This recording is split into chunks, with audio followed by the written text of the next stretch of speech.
ప్రభు నామంన మీకు అందరికీ శుభములు తెలియజేసుకుంటున్నానండి. మనకి ఎవరికైనా ఒంట్లో బాగోలేదంటే ఎవరైనా మన దగ్గరికి వచ్చి నాకు పలానా ఒంట్లో బాగోలేదు, ఏం చేయాలో ఎక్కడికి వెళ్ళాలో అర్థం కావట్లేదని చెప్తే మనము ఒక్కొక్కసారి సలహాలు ఇస్తూ ఉంటామండి.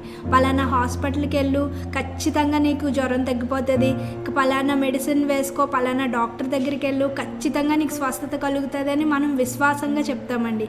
ఏదైనా మన బండి ఏదైనా బాగోలేదు, పాడైపోయిందంటే పలానా రిపేర్ షాప్కి వెళ్తే, పలానా వ్యక్తి దగ్గరికి వెళ్తే ఖచ్చితంగా నీ బండి బాగు చేసి ఇచ్చేస్తాడు, అది ఎటువంటి కంప్లైంట్ అయినా సాల్వ్ చేసి పెట్టేస్తాడు అని చెప్తామండి.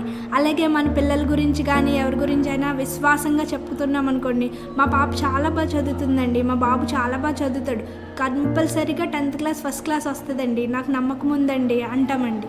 అలా మన విశ్వాసాన్ని ప్రతి చోట ఏదైనా వస్తువుని కానీ, ఏదైనా మనుషుల్ని కానీ, ఏదైనా హాస్పిటల్స్ని కానీ, ఏదైనా షాప్ని కానీ మనం నమ్మామంటే ఖచ్చితంగా మనం విశ్వాసంగా వేరొకరికి చెప్పగలుగుతామండి.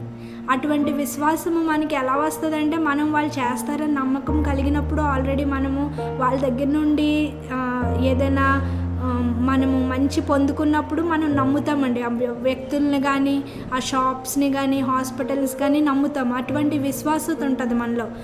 అలాగే మనము దేవుని విషయంలో కూడా మనం అటువంటి విధంగానే ఉండాలండి. ఎందుకంటే ఆయన మన పరమతండ్రి ఎలాంటి పరమతండ్రి అంటే ఈ సృష్టి యావత్తుని సృజించాడండి. ఆ విషయం మనం నమ్ముతున్నాం, ఆ విషయం మనం విశ్వసిస్తున్నాం, అది మనకి తెలుసు. కానీ మనం ఏం చేయాలంటే దేవుణ్ణి ప్రార్థిస్తున్నప్పుడు మన ప్రార్థన చివరగా మన ప్రార్థన ఎటువంటిదై ఉండాలంటే మనం ప్రార్థించినప్పుడు మన విశ్వాస్యతని ఆయన శక్తిలో, దేవుని శక్తిలో మనం విశ్వసిస్తున్నట్టు మనము ఒప్పుకోవాలండి. మనము వ్యక్తపరచాలి, మన విశ్వాస్యతని వ్యక్తపరచాలి. ఏ విధంగా అయితే ఇర్మియా గ్రంథం 32వ అధ్యాయం 17వ వచనంలో ఉందండి.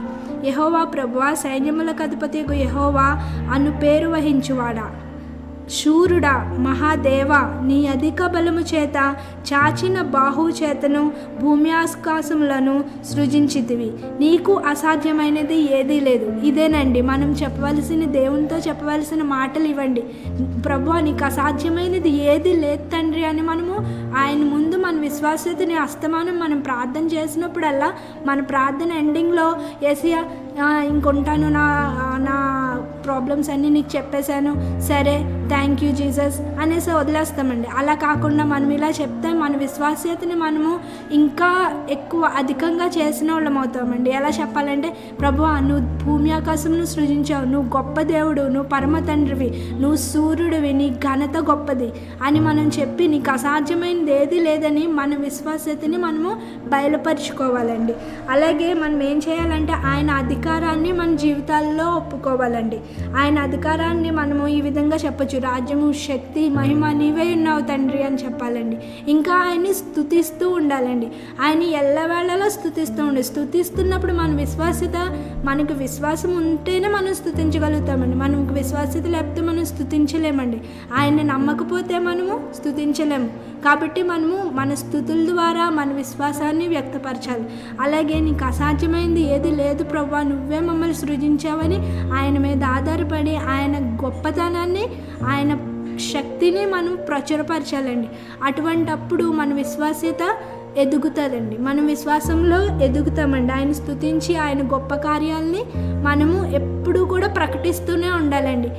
ఎప్పుడైనా ఇప్పుడు ఎలా అయితే మనం మనుషుల గురించి మాట్లాడతామో, ఎలా అయితే డాక్టర్లు, హాస్పిటల్స్, రిపేర్ షాప్లు ఏంటి, పలానా ఏదైనా బట్టల షాప్ ఏంటి, బంగారం షాప్ ఏంటి, నాణ్యమైన కూరగాయలు దొరుకుతాయని ఎలా అయితే మనం చెప్తామో, అలాగా మన దేవుని గురించి వీలైనప్పుడల్లా ఎవరికో ఒకరికి ఆయన ఘనత గురించి చెప్తూ ఉండాలండి. అప్పుడు మన విశ్వాస్యత పెరుగుతూ ఉంటుంది. అలాగే మనం స్తుతించినప్పుడు మన విశ్వాస్యతని మనము ప్రచురపరుస్తూ ఉంటాం. ఆ విధంగా మనం విశ్వాసంలో ఎదగాలని మన పరమ తండ్రి మన నుండి ఆశిస్తున్నాడు. మనం అలా చేసినప్పుడు మన విశ్వాస్యత పెరుగుతుంది, మనము కూడా ఎదుగుతామండి విశ్వాస్యతలో. ఈ చిన్న వాక్యం దేవుడు దీవించును గాక.